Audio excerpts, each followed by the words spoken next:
शाजर साले में खुश आमदीद सभी बुद्धड़न के सिक भरियो सलाम। अर्ज़ाए के असांजे चैनल के लाइक करियो, सब्सक्राइब करियो, कमेंट सेक्शन में पंहिंजी राय जो इज़हार ज़रूर कंदा। शुक्रिया।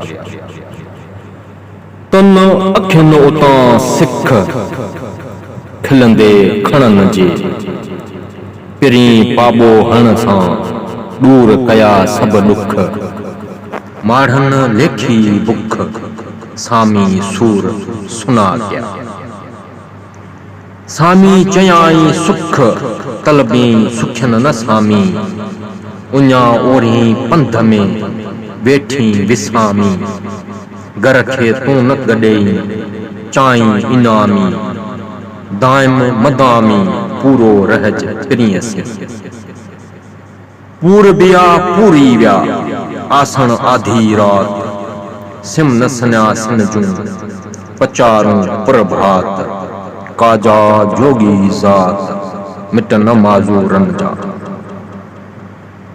मथे राह रवां थिया पूरब पोरियाऊं। ही घर घोरियाऊं आगांदो अग्यां। पूरब पूरब तब करूं जब हीड़े आऊं पूर। सिकंदे खे सजणी नकूं लायूं नूर।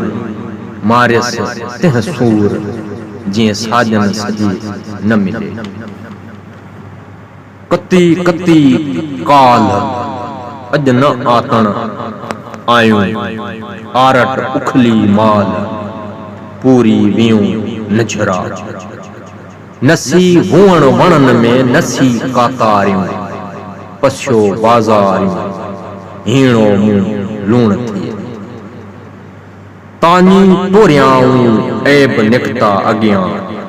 कोठी कापाए तन खे परे में पुछाऊं। उगलड़ी आऊं मुखां भड़ा भगा न थिया। का हुई सीला भूरी का हुई सीला। तंबाई तागीद सी जन पुञायो पाव। लसी तंद लतीफ़ चए हली तन हथा। पयूं तुंहिंजूं झरकन झोरियूं ॿियूं उॾायूं वाव। आरट पासे ओझरियनि तोखे सुमण आओ सा। आधी अब्द लतीफ़ जी रोई रिझाए राव। सेतू वेही विञाया जे कतण संदा ॾींहं। आरट ओॾे न थिए भोरी भोरी सीं। कंध खणजन कीअं अङण अजीबन जे।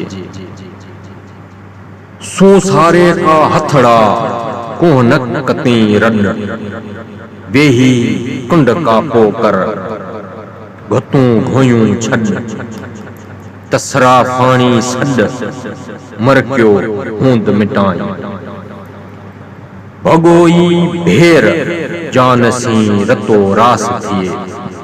भरी बेकारी सी हारी पाण हीर।